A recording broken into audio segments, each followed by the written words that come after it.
ప్రభునందు నాకు అత్యంత ప్రియులైన బైబిల్ వర్డ్స్ వీక్షకులకు మన ప్రభువైన యేసుక్రీస్తు వారి పేరట నా శుభాభివందనములు. ప్రియులారా, ఈ వీడియో చాలా లెంతీగా ఉంటుంది, కానీ ఇందులో చాలా ఇన్ఫర్మేషన్ దాగి ఉంది కాబట్టి ఈ వీడియోను చివరి వరకు చూడాలని నా విన్నపం. గత వారం మనం ఒక సేవకునికి ఉండవలసిన లక్షణాలు ఏమిటి అనే విషయాన్ని చర్చించుకున్నాం. ఈ వారం అసలు సంఘంలో ఉన్న వారందరూ నిజానికి విశ్వాసులేనా, విశ్వాసులు అనేవారు ఎలా ఉంటారు అన్న విషయాన్ని గమనిద్దాం. ముందుగా సంఘం అంటే ఏమిటో తెలుసుకుందాం. సంఘము అనగా అనేక మంది కలిసి ఒక చోట కూడుకుంటే దాన్ని సంఘము లేక సమాజము అని అంటారు. అసలు సంఘ స్థాపన ఎలా జరిగింది, దాన్ని ప్రారంభించింది ఎవరు అన్న విషయాన్ని ఆలోచిస్తే లేవియ కాండం 23వ అధ్యాయం 7వ వచనాన్ని పరిశీలిస్తే, మొదటి దినమున మీరు పరిశుద్ధ సంఘముగా కూడవలెను, అందులో మీరు జీవనోపాధి అయిన ఏ పనియూ చేయకూడదు అని వ్రాయబడి ఉంది. అనగా దేవుడు మోషే గారితో చెప్తున్న మాట, మీరు సంఘముగా కూడుకోవాలి. అలా సంఘంగా కూడుకునేటప్పుడు మీరు ఏ విధమైన వ్యాపారాలు కానీ ఉద్యోగాలు కానీ తదితర ఏ పనులైనా మీరు చెయ్యక దేవునికే సమయం ఇవ్వడానికి కూడుకోమని మనకు అర్థమవుతుంది. అలా సంఘస్థాపన జరిగిన దినము నుండి నేటి వరకు ప్రతి ఆదివారం అందరం ఇలా సంఘంగా కూడుకోవడం వాడుకలోనికి వచ్చింది. మన ప్రభువైన యేసుక్రీస్తు వారు కూడా వాడుక చెప్పిన సంఘంగా కూడుకున్నటకు సమాజ మందిరానికి వెళ్ళడం మనం బైబిల్ గ్రంథంలో చూస్తాం. లూకాసు వార్త 4వ అధ్యాయం 16వ వచనం చూస్తే, తర్వాత ఆయన తాను పెరిగిన నజరేతునకు వచ్చెను, తన వాడుక చెప్పిన విశ్రాంతి దినమందు సమాజ మందిరంలోనికి వెళ్ళెను అని వ్రాయబడింది. అంటే మనమందరం సమాజంగా కూడుకోవడం తప్పనిసరి, అది దేవుడే నియమించాడు అని మనకు అర్థమవుతుంది. అయితే సమాజంగా ఎలా కూడుకోవాలి, ఎందుకు కూడుకోవాలో చూద్దాం.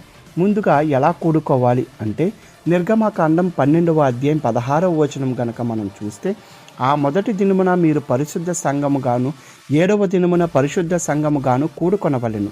అంటే మనం సంఘముగా కూడుకోవాలంటే మనకు ఖచ్చితంగా పరిశుద్ధత కావాలి అని ఈ వచనం ప్రకారం మనకు అర్థమవుతుంది. అయితే మనం పరిశుద్ధులం ఎలా అవుతాం అని ఆలోచిస్తే, అపోస్తుల కార్యాలు 2వ అధ్యాయం 28వ వచనం ప్రకారం పేతురు, మీరు మారు మనస్సు పొంది పాపక్షమాపణ నిమిత్తం ప్రతివాడు యేసుక్రీస్తు నామమున బాప్తిస్మం పొందుడి, అప్పుడు మీరు పరిశుద్ధాత్మను వరమును పొందుదురు అని అన్నారు. అంటే మనం ముందుగా మారు మనసు పొందాలి. గత పాప జీవితాన్ని విడిచిపెట్టి యేసుక్రీస్తు నామమున బాప్తిసం పొందిన వెంటనే పరిశుద్ధాత్ముడు మన మీదకి వస్తారు. ఆయన మనల్ని పరిశుద్ధపరుస్తారు. అప్పుడు మనం పాపం అనే లోకము నుండి పరిశుద్ధ క్రీస్తు సంఘములోనికి చేర్చబడతాము. అప్పుడు మనం పరిశుద్ధ సంఘముగా కూడుకోవడం జరుగుతుంది. ఇది తెలియక చాలామంది తమకిష్టం వచ్చినట్లు సంఘానికి వస్తుంటారు. ఒకరైతే నేను ఈరోజు మందిరానికి వెళ్తే నన్ను దేవుడు ఆశీర్వదిస్తాడు అని, ఇంకొకరైతే వెళ్ళకపోతే పాస్టర్ గారు రాలేదని గద్దిస్తారేమోనని, ఇంకొంతమంది అయితే మేలులు జరగాలని, ఉద్యోగాలు రావాలని, పిల్లలకు పెళ్ళిళ్ళు అవ్వాలని, అనారోగ్యాలు పోవాలని, ఇలా రకరకాలుగా చర్చిలకు వెళ్తూ ఉంటారు. దీన్ని ఆసరంగా తీసుకున్న నేటి దొంగ బోధకులు కూడా నువ్వు 7 వారాలు మందిరానికి వస్తే నీ రోగం పోతుందని, ఉద్యోగం వస్తుందని, పిల్లలకు పెళ్ళిళ్ళు అవుతాయని, మీ అప్పుల సమస్యలు పోతాయని అబద్ధపు బోధ వారికి చేయడం మనం తరచుగా చూస్తున్నాం. అసలు మరి సంఘంగా ఎందుకు కూడుకోవాలో చూద్దాం. కొరింథీయులకు రాసిన మొదటి పత్రిక 14వ అధ్యాయం 26వ వచనం పరిశీలిస్తే, సహోదరులారా, ఇప్పుడు మీలో ఏమి జరుగుచున్నది?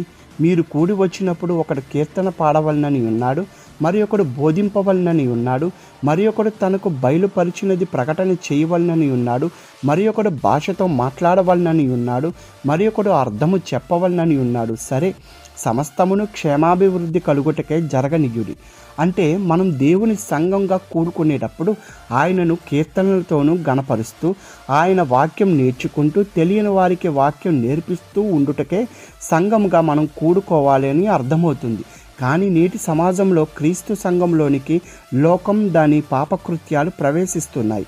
అనగా అల్లరి గొడవలు, రాజకీయ ప్రచారాలు, సంఘంలో పదవుల కోసం సంఘ పెద్దల మధ్య గొడవలు ఒకరిని ఒకరు కత్తులతో నరుక్కునే పరిస్థితికి రావడం, వారి తగువ తీర్చడం కొరకు పోలీసులు చర్చిల్లోనికి రావడం, సంఘ విశ్వాసుల మధ్య విభిన్నమైన గొడవలు, పాస్టర్ గారికి సంఘానికి సఖ్యత లేకపోవడం. ఇదా దేవుడు కోరుకున్న సంఘం? దీనికోసమా ప్రభువారు రక్తమిచ్చి కొన్నది?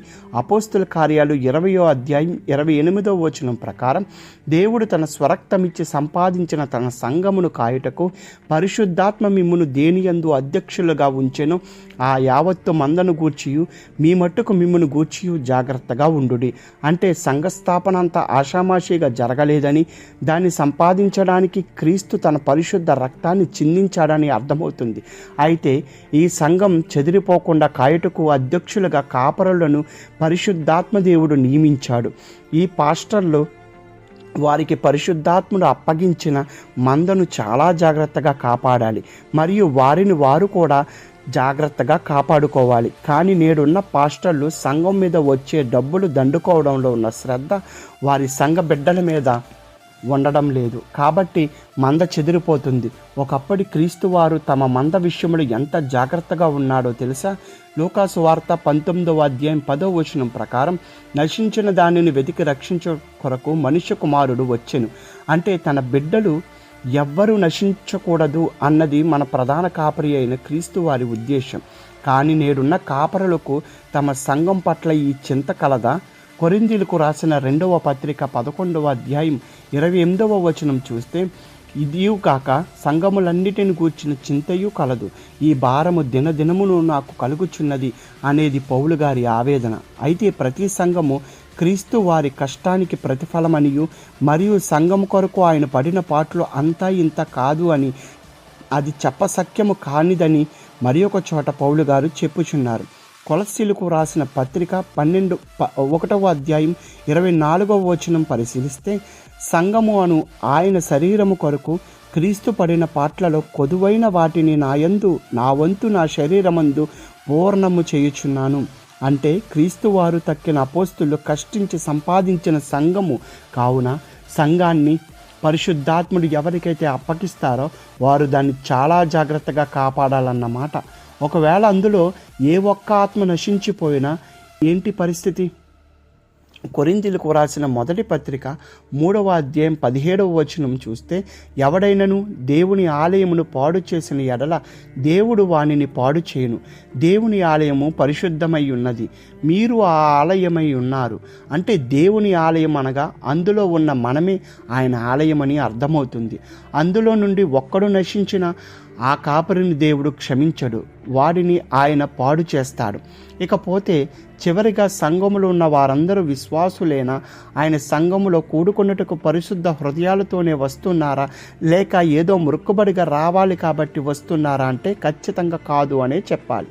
ఎందుకంటే నేడున్న ప్రతి సంఘాలలో మనుషుల మధ్య సఖ్యత లేదు, ప్రేమ లేదు, ఒకరి పట్ల ఒకరికి సహోదర భావం లేదు, తగ్గింపు జీవితం లేదు, ఒకరిని ఒకరు హృదయపూర్వకంగా క్షమించే గుణము లేదు. ఇవన్నీ లేవని ఎలా చెప్పగలవు అని మీరు నన్ను అడిగితే నేను కాదు, పౌలు గారే చెప్పుచున్నారు. ఎలా అంటే చర్చిలో ఉన్నంతసేపు భక్తిగా ఉండడం కాదు, సంఘమునకు వెలుపల అనగా లోకములో ఉన్న వారితో సఖ్యతగా మర్యాదగా నడుచుకోవాలని అంటున్నారు. అదేంటో చూద్దాం. తెస్సలోనికలకు రాసిన మొదటి పత్రిక 4వ అధ్యాయం 11వ వచనం చూస్తే, సంఘమునకు వెలుపటి వారి ఎడల మర్యాదగా నడుచుకొనుచు మీకేమియు కొదువు లేకుండున్నట్లు మేము మీకు ఆజ్ఞాపించిన ప్రకారము మీరు పరుల జోలికి పోక మీ సొంత కార్యములను జరుపుకొనుట యందును మీ చేతులతో పనిచేయుట యందును ఆశ కలిగి ఉండవలననియు మిమ్మును హెచ్చరించుచున్నాము. అంటే ఈ వచన భావం మాటి మాటికి పరుల జోలికి పోకుండా మీ పనేదో మీరు చూసుకోండి తప్ప ఎవరితోనూ గొడవలు, కక్షలు, ప్రతీకారాలు లేకుండా అందరి పట్ల మర్యాదగా నడుచుకోండి అంటూ రోమాపత్రిక 12వ అధ్యాయం 18వ వచనం ప్రకారం సఖ్యమైతే మీ చేతనైనంత మట్టుకు సమస్త మనుషులతో సమాధానముగా ఉండుడి అంటున్నారు. అంటే సంఘం వెలుపల ఉన్న వారి పట్లే ఇలా ఉండమంటున్నారంటే ఇక సంఘ సభ్యులైన వారు ఒకరి పట్ల ఒకరు ఎలా ఉండాలో మీ విజ్ఞతకే విడిచిపెడుతున్నాను. ఇకపోతే సంఘంలో దేవుడు సహించనిది అల్లరితో కూడిన పనులు. అందుకే కొరింథీయులకు రాసిన మొదటి పత్రిక 14వ అధ్యాయం 33వ వచనం ప్రకారం, అలాగే పరిశుద్ధుల సంఘములన్నిటిలో దేవుడు సమాధానముకే కర్త గాని అల్లరికి కర్త కాడు అని పౌలు గారు చెప్పుచున్నారు. అంటే సంఘములో పరిశుద్ధతే ఉండాలి తప్ప అల్లరి కార్యాలు ఉంటే దేవుడు సహించడని అర్థమవుతుంది. కానీ నేడున్న సంఘాలలో అల్లరితో కూడిన కార్యకలాపాలు ఎన్నో జరుగుతున్నాయి. ఉదాహరణకు రాజకీయ నాయకులు ప్రచారాలకు చర్చిలోనికి వచ్చి ఓట్లు అడగడం, వారు గెలవగానే వారికి అదే చర్చిలో సన్మానం చేయడం, వారికి సంఘస్థులు చప్పట్లతో మద్దతు ఇవ్వడం. ఇదిలా ఉంటే క్రిస్మస్ వస్తే ఇక సంఘస్థులు చేసే ప్రోగ్రామ్స్ చూస్తే ఎటుపోతుంది క్రైస్తవ్యం అనిపిస్తుంది. విచ్చలవిడి డ్యాన్సులు, జబర్దస్త్ స్కిట్లు, వాటికి సంఘస్థులు విజిల్స్, క్లాప్స్, ఇలాంటి అల్లరితో కూడిన పనులను దేవుడు సహిస్తాడా? ఇవి పరిశుద్ధులకు తగునా? అసలు మన నోటి నుండి వచ్చే మాటే చాలా జాగ్రత్తగా ఉండాలి అని దేవుడు అంటుంటే ఇలాంటి పనులు దేవుడు సహిస్తాడా? ఎఫెసీయులకు రాసిన పత్రిక 5వ అధ్యాయము 4వ వచనం ప్రకారం, కృతజ్ఞతావచనమే మీరు ఉచ్చరింపవలను గాని మీరు బూతులైనను పోకిరి మాటలైనను సరసక్తులైనను ఉచ్చరింపకూడదు, ఇవి మీకు తగవు అని అంటున్నారంటే మన నోటి నుండి వచ్చే మాటలే ఇంత ఖచ్చితంగా ఉండాలంటే ఇంకా సంఘంలో మనం చేసే పనులు ఇంకెంత ఖచ్చితంగా ఉండాలి. అందుకే ప్రసంగి గ్రంథకర్త 5వ అధ్యాయము 1వ వచనం చూస్తే, నీవు దేవుని మందిరమునకు పోవునప్పుడు నీ ప్రవర్తన జాగ్రత్తగా చూచుకొనుము. బుద్ధిహీనులు అర్పించినట్లుగా బలి అర్పించుట కంటే సమీపించి ఆలకించుట శ్రేష్టము. వారు తెలియకే దుర్మార్గపు పనులు చేయుదురు. ఈ వచనం ప్రకారం మనం సంఘముగా కూడుకునేటప్పుడు మన ప్రవర్తన జాగ్రత్తగా చూచుకోవాలి. నువ్వేదో అర్పణలు బలులు ఇచ్చేస్తే నేనేదో గొప్ప అని అనుకోకు. దేవుడు చూసేది నీ అర్పణ కాదు, నీ ప్రవర్తన అని గుర్తుపెట్టుకో. ఆ ప్రవర్తన సరిగ్గా లేక నువ్వు సంఘానికి వెళ్ళుట కంటే సమీపించి వాక్యాన్ని విని నిన్ను నువ్వు సరిచేసుకోవడం ఉత్తమం అంటున్నారు ప్రసంగి గ్రంథకర్త. ఒకవేళ పరిశుద్ధత కనుక లేక మనం సంఘంలో అడుగు పెడితే యెషయా గ్రంథము 1వ అధ్యాయం 12వ వచనం ప్రకారం, నా సన్నిధిని కనబడవలనని మీరు వచ్చుచున్నారే, నా ఆవరణములు త్రొక్కుటకు మిమ్మల్ని రమ్మన్నవాడెవడు అని దేవుడే అంటున్నారు. చివరిగా సంఘంలో ఉన్న వారందరూ విశ్వాసులేనా అని ఆలోచిస్తే ముందు విశ్వాసం అంటే ఏమిటో తెలుసుకోవాలి.